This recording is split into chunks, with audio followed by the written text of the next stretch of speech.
All right, welcome back everyone. Buckle up, because today we're diving into a topic that affects millions, but often flies under the radar. Depression. So, I like to call this segment, Understanding the Shadows, shining a light on depression.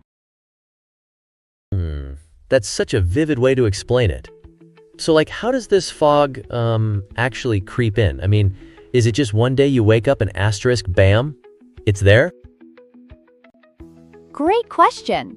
It often doesn't just spring up overnight. Think of it like building a house of cards. You start adding layers, stress from work, personal issues, perhaps genetics play a role. And before you know it, that house of cards comes crashing down. Oh wow, it's like a ripple effect, huh? It just keeps getting worse unless someone catches it. So what are some signs to look out for? I can imagine there are both emotional and physical symptoms, right? Exactly. The emotional side includes persistent sadness and lack of interest in things that once brought joy. On the physical side, people might experience fatigue, insomnia, or even changes in appetite. Ugh, that sounds so rough.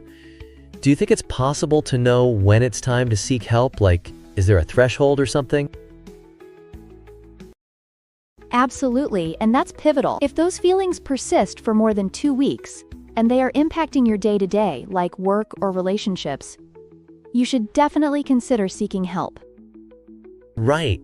So what does that help look like? Do people usually go for therapy or medication? What's the combo? Oh, it can be a mix. Diagnosing depression often involves discussing your medical history, and here's the thing.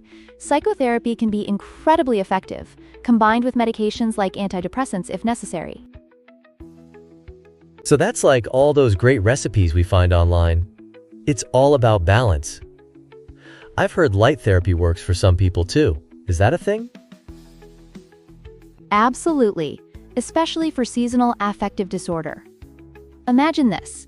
You walk into a room full of bright, warm sunshine. That warmth can spark a mood shift. Even exercise can release those feel-good hormones, making a huge difference. Oh, I love that. Dogs just have this magic way of making you feel better, right? But what do people do when, therapy and all that doesn't work? Are there more drastic measures? Great awareness!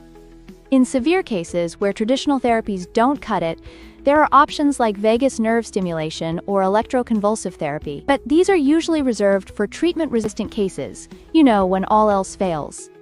It's important to have those discussions with healthcare professionals. Yikes! That sounds intense, but it's also so important that these options exist. I mean, I'm assuming with proper treatment, there's a good chance to feel better, right? You got it! The outlook is incredibly positive. With effective treatment, over 80% of people with depression can see real improvement. It's all about catching it early and being proactive. Wow, that's really uplifting. I feel like I have a better grasp on this now. Thanks for shining a light on such an important but often misunderstood subject.